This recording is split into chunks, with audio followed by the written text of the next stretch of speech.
It's that time of the month again. The Fortnite season is about to end, there's a live event on the horizon, and I gotta rack up some views, so here's the Chapter 7 Season 2 review that I promised for like 2 weeks now. The stage is set. My faithful arrive in waves. You chose your side. They are the most elite in my army. This ends now. So yeah, hi, the season review is here, finally, and we're gonna do it a little differently than everyone else does it, because I really want to cover like mostly everything. So we're gonna go over the new POIs, the skins this season, the weapons, the storyline, the map, the gameplay, and then we're just gonna wrap it up in a season ranking. But yeah, let's just jump into it. So the POIs, let's talk about that first, and like the map overall. The POIs this season are really good.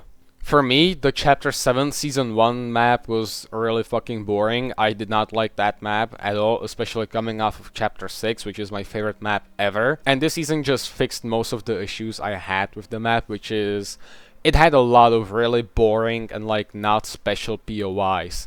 But this season added Frigid Fortress, Dark Dominion, Squibbly Shores, New Sanctuary, and Builder's Barracks, which are all at least good POIs. Now my ranking for these would be number 1 Dark Dominion. That's my favorite POI of Chapter 7 so far. It gives me like those agency vibes, you know, like a whole complex. There are some like cool rooms, Easter eggs, and underground bit. The 0 point is there, obviously, and I just really enjoy it. Frigid Fortress would be number 2. It's my favorite castle POI. It looks great, it has a lot of loot, it's not confusing to like travel around it, and it has some really cool secrets. I just love the whole vibe of that place. Also, I'm Team Ice King, so you know, I gotta rep my boy. Number 3 would be Squibbly Shores. I really do enjoy it. I like these type of like fish water themed POIs, just like Wiffy Wharf from Chapter 6 Season 1 and 2. I do really like this one. I might prefer Wiffy Wharf a little more, but since that only lasted like 2 seasons, I feel like we deserve to get like a different version of that.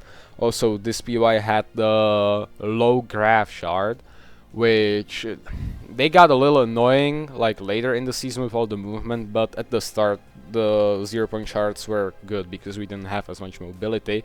But we will get into that in the gameplay section, so let me stop yapping. Number 4 and 5 could pretty much be interchanged, but I will put New Sanctuary above Builder's Barracks just because it just looks cooler, and it's cool to have like a 7 POI in modern Fortnite. And it's just classified canyon, but a little different. There's not really much to say about it. Like, yeah, it looks cool, it's not bad. Would I land there over some other POIs on the map? Not really, no. And Builder's Barracks, it's a good POI. It's great in builds. In 0 builds, it's a little mid. Let's just say that, but once again, near these 2 POIs, you have the Swift Shard, which gives you the 0 point dashes, and you can also rift, like with all the other 0 point shit. These POIs, they really made the map feel more alive, and I feel like we're not gonna see like most of the Chapter 7 POIs in Season 3, because of what's happening in the event. So yeah, this map, it's great, way better than Season 1. Not my favorite Fortnite map, that would still be like Chapter 6, but at least it's in the top 4 conversation now. Okay, so with the skins part, I'm not going to go into too much detail. I will throw up my tier list of all the skins this season up on the screen now. And my top 5, it's just like Star Wars and lore skins, honestly. Like you can see, number 5 is Rival Hope, number 4 is Anakin Skywalker from the Clone Wars, The Order Reforged, The Mandalorian, Pen and Ink, and Ice King number 1. Overall, I do think that this season had some great skins, great collabs. Like Star Wars, I love Mando, Pen and Ink. I do have the OG one, but I love how shiny this one is, and he also has the Darksaber, which is a really cool detail, even though it's not actually like accurate to the Mando and Grogu movie, but it doesn't matter, it's cool.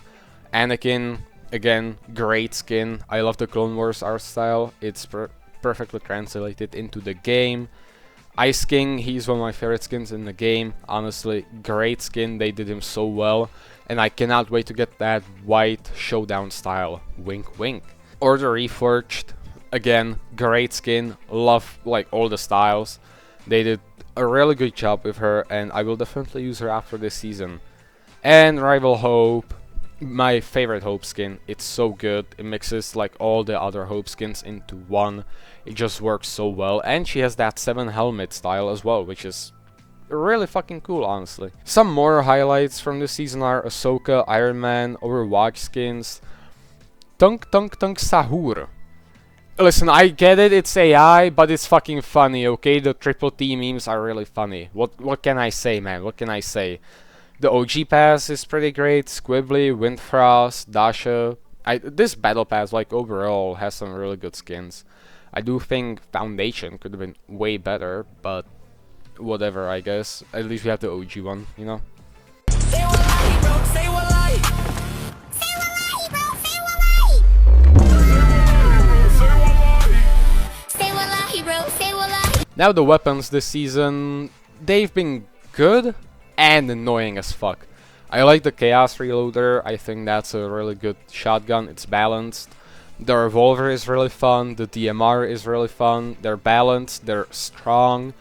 But they're not like super OP, and you don't really get buttfucked by them all that much because you do actually need skill to use them. Then you have the Overwatch shit.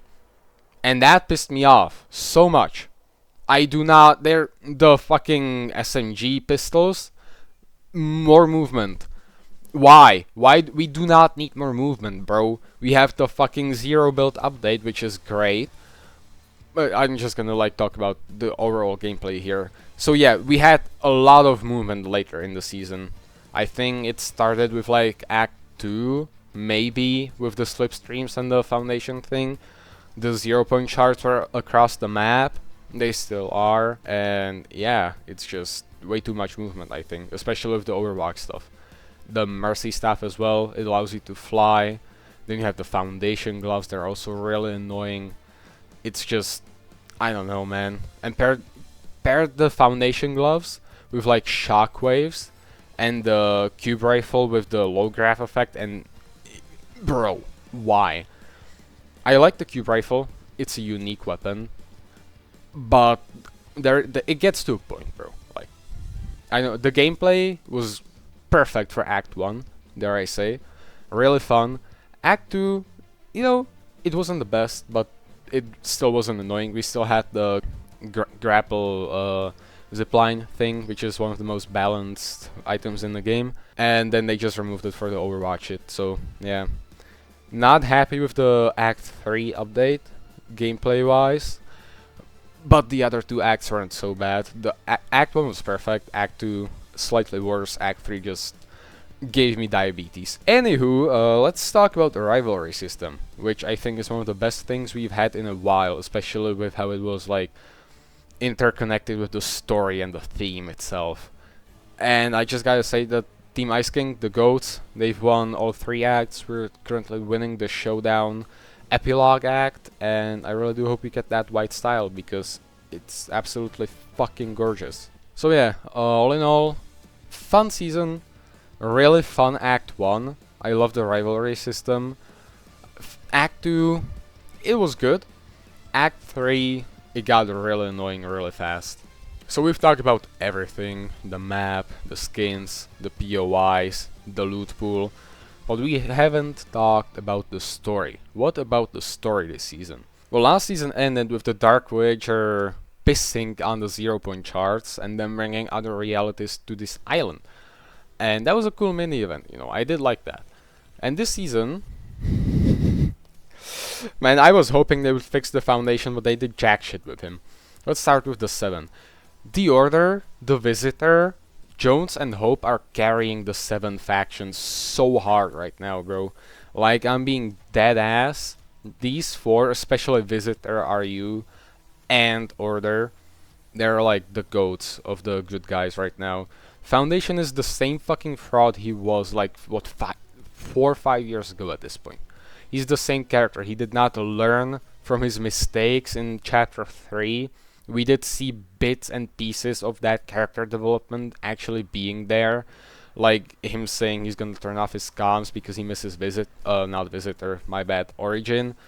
And him telling Order to stay behind in case everyone dies in the event. But the Order is in the event cinematic going into the battle, so why the fuck does that even matter, bro? I don't, yeah, it's just Mr. Ice Guy, bro. What am I supposed to tell you? It was cool seeing Dwayne back, but I was really hoping they would do more with Foundation than they did. Visitor Reality Unknown, I think, is a great character. I am excited to see what happens with him in the event, because, you know, that teaser. Ooh, is he a TLR agent? Ooh, is he our visitor? Ooh, I guess we'll see. Is he the Sprite? Is he fucking, I don't know, Ryan Gosling? I don't know, bro. We'll see. We'll see. And now the villains, because we just took care of the hero side, so, you know, Ice King, I get, not really villain. He's not a villain. He's like an antagonist. And the Dark Voyager. They should make out at this point. Like, no, but on a real note, I do like Ice King. I like that he's rage baiting the Foundation. It's really funny. And the Dark Voyager has been the GOAT since season 1, and he's really carrying the storyline. He's rebuilding the 0 point, and he's using Ice King and Foundation just to, you know, as a distraction for one another. Because Foundation is distracted by the Ice King is distracted by the Foundation, and it's just this whole master plan going on behind the scenes, which is cool. I am really worried, but also excited to see what happens in the event, because from what we've seen, there's not much TLR present on the new map. Is it even? I am so confused with, like, we know that Ice King fucks up the map, right? The map gets fucked up. The teaser word for next season is fused. We see some Oninoshima stuff in the trailer, in the gameplay trailer, and we see sprites. Is the Golden Coast gonna get mixed with Oninoshima? That would be pretty cool. I am genuinely excited to see what happens next, and also interested, which is, you know, this chapter and chapter 6, they've been doing great at keeping us like interested in the storyline, at least for me. Because I think ever since chapter 6, the story has just been really great. But yeah, that's the storyline. I think it was a little slower this season. It's, I don't know. The middle was like, we just got some voice lines of the status of the 7 members. We got a Singularity teaser, a Sloan teaser. We know Sloan is coming back. So there are some cool bits and pieces across the season. Like the elites, you know, Daigo coming back, Zadie, Jules, Dasha with the Ioran and stuff, and then obviously Ice King and the 7 and the Dark Voyager. It was a fun season for the storyline, I would say. Not the best, but also not the worst. And I'm really excited to see the live event. So, okay, so now that we talked about the whole season, what do I think about it, like, overall? What would I rate it? I would give it a solid 9 out of 10. And my top 5 seasons in this video game are number 5, Chapter 6 Season 3 Super, number 4, Chapter 7 Season 2 Showdown, number 3, Remix Chapter 2, number 2, Chapter 2 Season 2 Spies, and number 1, Chapter 6 Season 1. Okay, so yeah, that's the end of the video. I hope you liked it. And I hope you're gonna stick around for more to come this weekend, because I'm gonna be fucking locked in. Like I said, I need those views, I need those subs.